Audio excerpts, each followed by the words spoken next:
ഇന്ന് നമുക്ക് അടിപൊളി ഹെൽത്തി ആയിട്ടുള്ള ഒരു ദോശ ഉണ്ടാക്കാം. മാർബിൾ ദോശ. അതിനാവശ്യമായിട്ടുള്ള സാധനങ്ങൾ: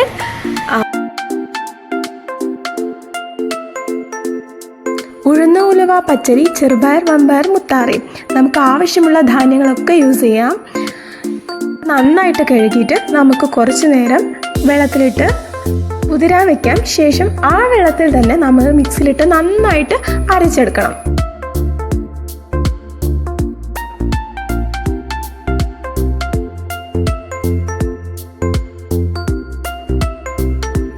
നമ്മൾ സാധാരണ ദോശ ചുടുന്ന പോലെ തന്നെ ഒരു ദിവസം അതിനെ പൊങ്ങാനായിട്ട് മാറ്റി വയ്ക്കാം.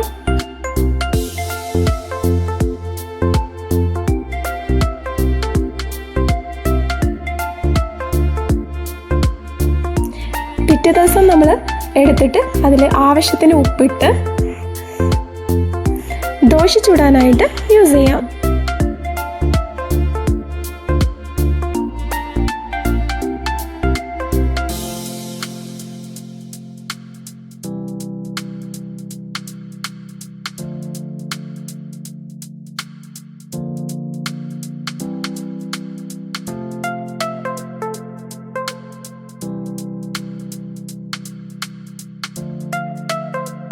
നമ്മുടെ മാർബിൾ ദോശ ഇതാ ഇവിടെ അടിപൊളിയായിട്ട് റെഡി ആയിട്ടുണ്ട്. നിങ്ങളും ഇതുപോലെ തയ്യാറാക്കി നോക്കുക. നമുക്ക് നെക്സ്റ്റ് വീഡിയോയിൽ കാണാം. Till then bye.